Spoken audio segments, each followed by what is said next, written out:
Bonjour, bonjour, bonjour, chers frères et sœurs. Dieu vous bénisse abondamment.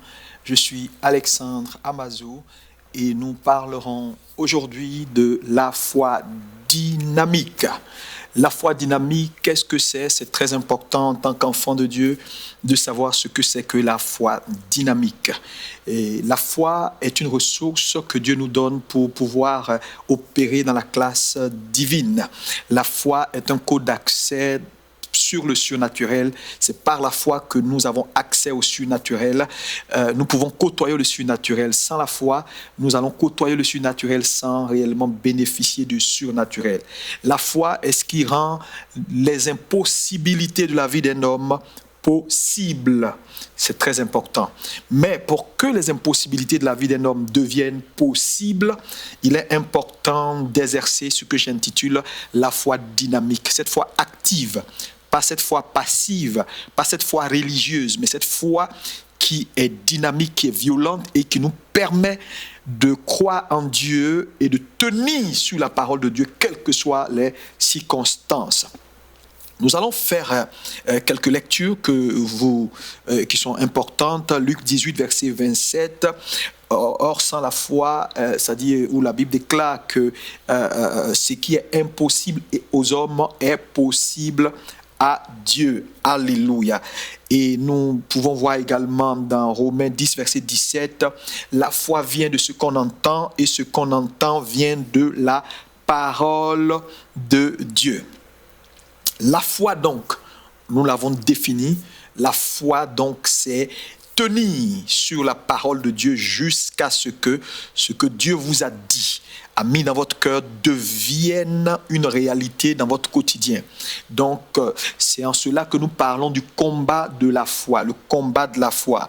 1 Timothée 6, verset 12 dit « Combat le bon combat de la foi ». Cela veut dire qu'on peut être en train de combattre un combat qui semble être un bon combat, mais qui n'est pas le bon combat. Il dit combat le bon combat de la foi. Donc, s'il y a un bon combat à faire, ça veut dire qu'on peut être en train de faire un mauvais combat. Donc, la foi est quelque chose de très, très, très important. Maintenant, qu'est-ce que c'est que la foi dynamique? La première chose que je veux que vous puissiez retenir, c'est qu'on ne peut pas donner ce qu'on n'a pas. On ne peut pas donner ce qu'on n'a pas. La Bible dit que depuis Jean-Baptiste, le royaume des cieux est devenu forcé et que ce sont les violents qui s'en emparent. Donc, il est important dans l'exercice de votre foi, pour voir votre vie s'améliorer, pour voir les impossibilités de vos vies devenir possibles, de comprendre qu'il y a un type de foi, cette foi dynamique, cette foi violente qui peut vous aider à atteindre cet objectif-là. Parce que trop de chrétiens ont une foi passive, une foi religieuse, une foi qui ne bouge pas, une foi juste là, une foi qui observe les choses se faire, une foi qui subit. La foi dynamique n'est pas une foi qui subit, c'est une foi qui passe à l'offensive. Et cela est très important. Maintenant, donc, j'ai dit que depuis Jean-Baptiste, le royaume de Dieu est forcé et ce sont les violents qui s'en emparent. La Bible déclare également que ceux qui sont sanctifiés et celui qui sanctifie sont tous issus d'un seul. Et lorsque nous lisons la Bible, nous voyons que la Bible dit de Jésus-Christ qu'il est lion de la tribu de Juda et que nous sommes participants de cette même tribu-là, de la tribu de Juda. Et donc, si nous sommes participants de cette tribu-là, alors nous avons un lion en nous. Nous sommes de cette tribu-là. Et la Bible dit, Judas est un jeune lion. Judas est un jeune lion. On peut le voir dans Hébreux 2, verset 11. Vous pouvez aussi lire Proverbe 30, verset 30. Vous verrez que le lion a cette caractéristique-là d'être un animal qui sait ce qu'il veut et qui ne tremble devant rien du tout. Alléluia. Comment exercer la foi violente et qu'est-ce que c'est que la foi violente? Cela est essentiel. Lorsque nous parlons de foi violente, nous parlons de foi dynamique, nous parlons de foi active. J'ai dit tout à l'heure que la foi ne doit pas être religieuse et passive. Et quand la foi est religieuse et elle est passive, nous ne pouvons pas atteindre les objectifs que Dieu nous a assignés. Mais dans l'exercice de la foi dynamique, pour voir nos impossibilités devenir possibles, il y a une vérité essentielle que je veux que vous puissiez retenir. La voici, cette vérité. Vous pouvez le noter. Personne ne peut embraser sa vie s'il n'est lui-même embrasé. Ça, c'est la première vérité. Personne ne peut créer un changement autour de lui si le changement n'est pas au préalable en lui. Donc, vous êtes la matière première que Dieu veut. Vous êtes la priorité de Dieu. Ce que Dieu ne peut pas faire en vous, il ne pourra pas le faire par vous. Cette vérité est essentielle dans l'exercice de la foi dynamique qui transforme les impossibilités en possibilités. Dieu ne peut rien faire par vous s'il l'a d'abord fait en vous. Donc vous devenez la priorité de Dieu. Il est important que Dieu vous transforme, que Dieu arrive à vous bâtir à l'intérieur pour qu'en vous bâtissant, en vous embrasant, par votre vie, il puisse embraser tout autour de vous. Vous ne serez pas un agent de changement si vous n'êtes pas changé vous-même. Et voilà pourquoi, bien que les gens soient chrétiens, nés de nouveau, dans nos églises, en masse, il y a peu d'évidence autour d'eux, parce qu'eux-mêmes, en tant qu'individus, Dieu n'arrive pas à avoir de percée dans leur vie. Donc, la vie dans laquelle Dieu n'a pas de percée est une vie qui n'aura pas de percée. Cette vérité est essentielle. Donc, toute vie où Dieu n'arrive pas à avoir une percée n'aura pas de percée. Donc, s'il y a une chose d'abord préalable que vous devez rechercher, c'est vous disposer à permettre à Dieu de vous bâtir, de faire un travail en vous, de vous embraser. Et quand vous êtes embrasé, vous pouvez embraser les autres. Parce que le changement de nos circonstances vient d'abord par le changement de nous-mêmes. Qu'est-ce que c'est que la foi dynamique? Allons dans quelques éléments pour vous permettre de comprendre ce que c'est que la foi dynamique. La foi dynamique, c'est être persuadé de ce que Dieu vous dit. C'est demeurer ferme sur ce que Dieu vous dit, malgré les oppositions et les circonstances contraires, jusqu'à ce que Dieu vous a dit s'accomplisse. Donc, il y a cette notion d'endurance dans la foi dynamique. Il y a cette notion de persévérance dans la foi dynamique. Là où il n'y a pas de persévérance et d'endurance, il n'y a pas de foi dynamique. Donc, la notion de foi dynamique est liée à la persévérance, à l'endurance, à l'acceptation de la parole de Dieu, quels que soient les signes contraires. Parce que ce qui fait que la plupart des gens n'arrivent pas véritablement à voir leur vie transformée ou voir les miracles s'accomplir dans leur quotidien, c'est parce qu'ils ont une foi mentale, ils ont une foi religieuse, ils disent « Dieu a dit, je suis guéri ». Le pasteur a enseigné que quand Dieu dit tu es guéri, accepte et crois. Donc il dit je suis guéri. Le mal continue. Mon frère, tu vas bien? Je suis guéri. Le mal s'empire. Mon frère, tu vas bien? Je suis guéri. À un moment donné, il va se cacher à la maison. Ah Seigneur, tu sais, il faut que tu fasses quelque chose. Seigneur, pardon s'il te plaît. Là, j'ai mal. Seigneur, il faut que tu fasses quelque chose. Cette prière est la révélation même que déjà tu n'as pas cru ou tu n'as pas la foi en Dieu. Vous comprenez? Parce que la foi que tu as manifestée est une foi mentale. Et quelle que soit la foi mentale qu'un homme peut avoir, les circonstances finissent toujours par avoir raison de lui. La foi qui triomphe des circonstances est une foi qui n'est pas mentale, mais est une foi qui est dynamique, c'est-à-dire qui prend racine dans le cœur. Et c'est très important.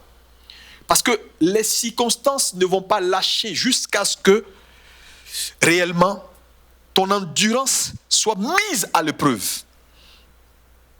Certaines personnes viennent nous voir, pasteur, je pense que j'ai l'enfant, je suis féconde. Une jeune dame est venue me voir un jour, ah pasteur, je crois que je suis enceinte. Et la Bible dit que il a déclaré soyez fécond. Donc je crois à la parole, je suis fécond. Les années passaient, elle dit je suis fécond. Elle a tenu 1 fois, 2 ans, 3 ans, 4 ans. Après, au fil des années, elle a commencé à baisser les gardes. Pasteur, je crois, mais vraiment, ce n'est pas facile. Je crois que je suis féconde. La Bible dit, mais je sais, il faut prier pour moi, pasteur. Donc, vous voyez, avec le temps, sa foi a commencé à baisser. Elle a commencé à douter. Pourquoi? Parce qu'elle a exercé une foi mentale. Elle a cru une parole dans sa tête. mais cette parole n'est jamais descendue dans son cœur.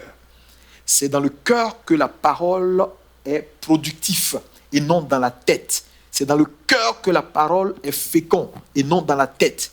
C'est pourquoi le temps est venu pour que l'Église arrête de juste citer des versets mentalement. Arrête de juste lire des versets bibliques et puis de prendre ces versets-là et de les citer, sans réellement les croire. C'est lorsque la parole descend dans le cœur d'un homme et qu'il croit cette parole-là qu'elle s'explose et libère son contenu. Et c'est ce contenu-là qui donne de la substance à cet homme-là pour tenir sur ce que la parole dit. Donc, la foi dynamique, c'est cette foi qui est persuadée et qui tient malgré le temps et les adversités. Deuxième chose, qu'est-ce que c'est que la foi dynamique? La foi dynamique convertit. C'est cette foi qui convertit la parole de Dieu en nous. Ce réma que nous avons reçu dans notre cœur. Par exemple, Dieu te dit, tu auras un fils. Il te donne une parole qui est un réma. Ce réma est dans ton esprit et dans ton cœur. La parole confirme le réma, parce que c'est très important. Même quand Dieu parle à ton cœur, la parole de Dieu, logos, doit être une confirmation, une base scriptuelle claire de ce que Dieu t'a dit. Maintenant, lorsqu'on exerce la foi dynamique dans une telle circonstance, la foi dynamique transforme ou convertit cette parole-là en capacité, en puissance dans nos circonstances. La Bible pouvait dire que l'évangile est une puissance pour le salut de quiconque croit. Romains 1, verset 16. Et donc, cette foi dynamique fait quoi? Elle convertit ce réma. Elle transforme ce réma-là en capacité dans vos circonstances. Là où la foi dynamique est exercée, la parole réma que tu as reçue ne reste pas une parole, mais elle est convertie par le Saint-Esprit en capacité pour que tu puisses voir dans tes circonstances la main et la puissance de Dieu. Troisième vérité concernant la foi dynamique que je veux que tu retiennes, c'est que la foi dynamique est une foi violente, agissante. Est-ce que tu peux répéter avec moi, foi violente et agissante? J'ai dit tout à l'heure que nous sommes de la tribu de Juda, et la Bible dit Juda est un jeune lion. Et vous savez que le lion est le roi de la forêt, et la Bible dit Juda revient du carnage. Donc l'une des caractéristiques de ceux qui sont de la tribu de Juda, c'est cette capacité d'avoir de la violence dans l'exercice de leur foi. La foi dynamique est une foi donc violente, une foi qui n'est pas passive, mais une foi qui tient, une foi qui refuse d'abandonner. Je veux te demander à quelqu'un, mais ton refus d'abandonner également est lié au fait que tu as entendu la voix de Dieu. Et ça, c'est très important. La voix de Dieu est ce qui donne à un homme la capacité d'avoir la foi. Tous ceux qui ont cru, tous ceux qui ont exercé la foi dynamique ont entendu Dieu. Parce que la voix de Dieu est la ressource majeure qui donne au cœur d'un enfant de Dieu de demeurer dans la foi, quelles que soient les circonstances, et de demeurer ferme et dynamique dans l'exercice de sa foi. Voilà pourquoi je veux vous exhorter à chercher à entendre Dieu. Arrêtez de pratiquer la religion. La religion tue. La religion tue. C'est bon d'écouter de très bons messages, mais un bon message ne peut pas créer la foi dans ton cœur. C'est la voix de Dieu derrière un bon message qui crée la foi dans le cœur d'un croyant. C'est pourquoi au-delà d'écouter de très bons messages, avoir dans notre bibliothèque tous les grands hommes de Dieu sur Internet, un peu partout, c'est une très bonne chose déjà de le faire, mais au-delà des bons messages, recherchez la voix de Dieu. La voix de Dieu est ce qui donne la capacité à un homme d'exercer la foi. Là où la voix de Dieu n'est pas entendue, lorsque les tribulations viendront, lorsque les difficultés viendront, tu vas abandonner. Tu vas abandonner. Tu ne seras pas résistant. Tu ne seras pas persistant. Tu ne seras pas dynamique. Tu ne seras pas violent. Donc la foi violente est une foi qui est dynamique, est une foi agissante, mais qui tient sur la voix de Dieu. Qu'est-ce que Dieu t'a dit? C'est très important. Et quel que soit ce que Dieu peut dire à un homme, cela reste dans des balises. Christ est la balise. Jésus est la balise. Donc, quelles que soient les révélations que Dieu peut te donner, ces révélations-là doivent rester dans le cadre de la parole de Dieu. Toute révélation, toute voix qui ne cadre pas avec la balise qui est Christ, notre Seigneur et notre Sauveur, est une voix erronée. Voilà pourquoi vous devez rechercher la parole, chercher à entendre Dieu derrière sa parole. Parce que pour tout message que Dieu donne par un serviteur, comme je le suis, il y a la voix de Dieu que Dieu veut que tu entendes. Quand cette voix t'a convaincu, elle crée en toi une capacité qui te donne de tenir ferme même quand c'est difficile. De tenir ferme même quand les choses, tous les rapports sont contraires. Cette voix te donne la force, la capacité, une capacité surnaturelle que les hommes ne pourront pas comprendre. C'est ça la foi dynamique. Qu'est-ce que c'est que la foi dynamique? C'est toujours important de continuer. C'est une foi donc qui est une âme spirituelle. Quand nous lisons Éphésiens 6, verset 16, la Bible déclare que la foi est un bouclier. Donc la foi dynamique est une âme spirituelle qui nous aide également dans le combat spirituel. C'est très important. Nous sommes dans un monde difficile, un monde où Satan a juré. Dans Apocalypse 12, 12, il a dit, on dit malheur à la terre et à la mer parce que Satan est descendu vers eux avec une colère ardente. Et je vous le dis, plus que jamais, ce monde a besoin d'hommes et de femmes de foi dynamique. Parce que les choses deviennent de plus en plus difficiles. Et sans la foi, tu ne peux pas avoir du succès dans le combat spirituel. Tu vas faire face à des principautés, des puissances, des forces rétrogrades. Il te faut une foi ferme, une foi forte pour gagner tes batailles. Il vous faut une foi dynamique. Donc la foi dynamique également nous permet de gagner nos batailles. On parle du combat de la foi. Combat le bon combat de la foi. Alléluia. Cinquième élément important, c'est que la foi dynamique également est la clé principale qui nous permet d'avoir accès aux possibilités de Dieu. Là où la foi dynamique n'est pas exercée, on ne peut pas avoir accès aux possibilités de Dieu.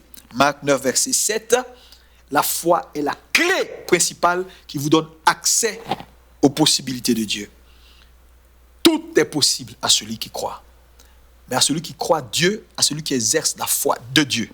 En vérité, je vous le dis, si quelqu'un dit à cette montagne, ôte-toi de là, s'il ne doute point dans son cœur, mais croit que ce qu'il dit arrivera, il le verra s'accomplir. Il le verra s'accomplir. C'est seulement la foi dynamique qui a la capacité de vous donner accès aux possibilités illimitées de Dieu et de vous connecter au règne divin. Dieu veut que l'Église opère dans sa classe. N'ai-je pas dit vous êtes des dieux? Mais c'est seulement par une foi agissante, une foi biblique et une foi dynamique. Jésus a vécu sur terre, il a parlé aux eaux, il a fait des miracles, il a fait des choses exceptionnelles dans sa génération et nous sommes à sa suite. Alléluia. Il dit tel je suis, tel vous êtes. J'attends de quelqu'un des exploits extraordinaires, des choses extraordinaires que tu es sur le point de voir. Prends la décision aujourd'hui d'être un homme de foi, d'être une femme de foi, de dire je n'abandonne pas, je refuse d'abandonner. Je ne veux plus exercer cette foi religieuse qui m'a fait tourner en rond toutes ces années. Le temps est venu d'avoir une véritable foi en Dieu. Cette foi dynamique qui tient sur la voix de Dieu. La voix de Dieu dans le cœur d'un homme. Est-ce qu'il crée en lui la capacité d'exercer la foi dynamique? Est-ce que quelqu'un peut me dire Amen? Pourquoi vous avez besoin d'exercer la foi dynamique? Pourquoi vous avez besoin d'exercer la foi dynamique? Numéro 1, pourquoi c'est important à cette fin des temps d'exercer la foi dynamique? Numéro 1, la foi dynamique est nécessaire et importante parce que nous sommes à la fin des temps. Nous sommes à la fin des temps et toute destinée à une terre promise et toute terre promise à des géants. Voilà la première raison. Vous avez besoin d'exercer la foi dynamique parce que toute destinée a des géants. Si Dieu a un plan pour votre vie, si Dieu vous envoie quelque part, et la finalité en Christ, bien sûr, vous trouverez des géants dans votre terre promise. Dans Nombre 14, versets 6 à 10, nous voyons le cas d'Israël. Dieu leur a promis une terre où coule le lait et le miel. Dieu a dit, allez, je vous donne ce pays en possession. Dieu n'a même pas fait cas des géants parce que Dieu savait le potentiel qu'ils avaient. Dieu ne fera pas cas des géants parce que Dieu vous a donné ce qu'il vous faut pour vaincre les géants. Mais vous devez comprendre, vous, en tant que croyant, que toute terre promise a des géants. Vous allez arriver dans votre terre promise, vous allez présenter votre titre foncier, vous allez présenter votre certificat de propriété. Les géants vous diront, on n'est pas d'accord. On sait que la terre t'appartient. On sait que c'est votre héritage, mais nous refusons de vous donner ce qui vous appartient. Vous faites comment? Vous retournez ou vous prenez votre terre? Si vous devez prendre votre terre, il va falloir exercer la foi violente. Et donc, la foi violente est nécessaire dans ces temps de la fin parce que toute terre promise à des géants. À des géants. Dis-moi, toute terre promise à des géants. Deuxième chose, pourquoi il vous faut la foi violente en ces temps de la fin? Parce que entre votre position actuelle et là où Dieu vous envoie, vous destine, il y a toujours une mer rouge à traverser. Il n'y a pas de vie accomplie sans mer rouge. Vous allez faire face à votre mer rouge. Israël a fait face à sa mer rouge dans Exode 13, verset 13 à 18. Israël est arrivé à un moment donné face à sa terre rouge, à sa mer rouge, et les Égyptiens derrière, et voilà le peuple qui murmure, qui commence à pleurer, on va mourir tous dans le désert, et voilà Moïse qui se met à crier. Il va vers Dieu, dit Seigneur. Dieu lui dit, mais ne m'appelle pas, qu'est-ce que tu as en tes mains? Dis au peuple, avancez. Mais regardez une image qui est extraordinaire. Dieu n'a pas divisé la mer rouge pour que le peuple avance d'abord. Quand ils ont commencé à se plaindre parce que les Égyptiens étaient derrière et la mer devant, Dieu a ordonné à Moïse de leur dire d'avancer dans la mer. C'est lorsque la mer a vu leur intransigeance, leur foi violente, leur foi dynamique, et que la mer s'est rendue compte qu'ils ont obéi à la voix de Dieu et qu'elle les a vus venir vers elle, qu'elle s'est divisée. En fait, ils avaient peur de la mer, mais la mer aussi avait peur d'eux.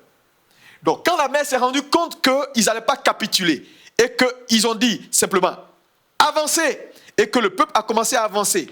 La mer était toujours en place, avancer. La mer a dit ils avancent. Attendez, je ne veux pas avoir affaire à eux. Dès qu'ils étaient prêts à mettre le pied dans la mer s'est divisée parce qu'en réalité, les obstacles et les difficultés qui vous font face, vous ont aussi peur que vous avez peur d'eux. Le problème c'est ça, c'est qu'on a souvent peur des difficultés alors que les difficultés ont peur de nous.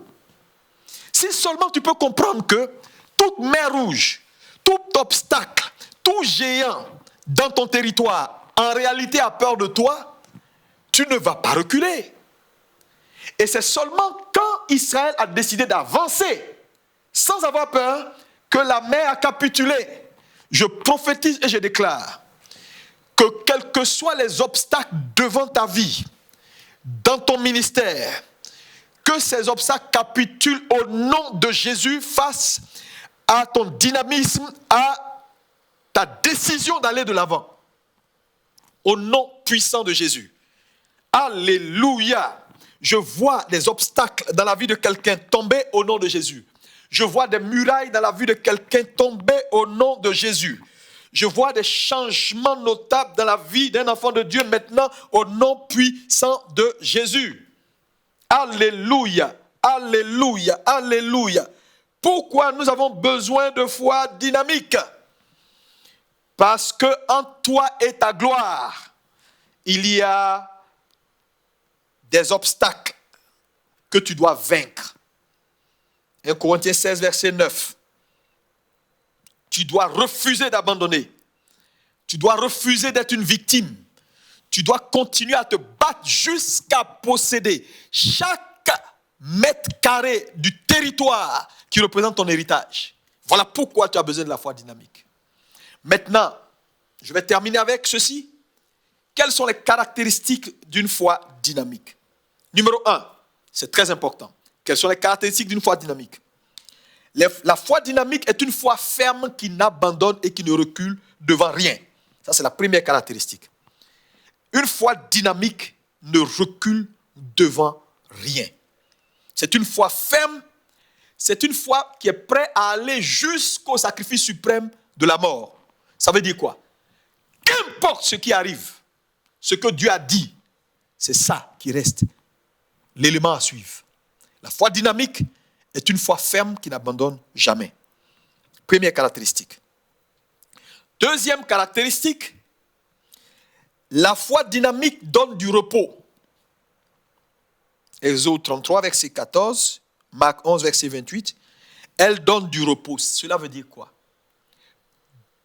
Face au trouble, au milieu de tout ce qui est contraire à ce que tu as cru, Dieu te donne le repos. Ça veut dire quoi? Quand on exerce la foi dynamique, on ne panique pas. Notre homme intérieur a de la stabilité et de la paix. Face à tout ce qui nous entoure, qui semble être contraire à ce que Dieu nous a dit, nous, on a le repos, on a la paix, on a la satisfaction, on a le calme. Donc, une véritable foi dynamique dans son exercice te donne la paix. Donc, si tu as des attentes et que face aux obstacles, tu es troublé, ça veut dire que la foi que tu exerces n'est pas une foi dynamique. Parce que si tu es une foi dynamique, basée sur la voix de Dieu que tu as entendue et la certitude, la conviction qui est dans ton cœur, alors qu'importe les nouvelles qui viennent à toi, qu'importe les rapports des médecins, ta foi demeure une foi stable et tu es en paix et dans le repos. Tu n'es pas troublé. Donc la foi dynamique a une caractéristique. Quand on l'exerce, on est dans le repos face à toutes les difficultés qui nous entourent.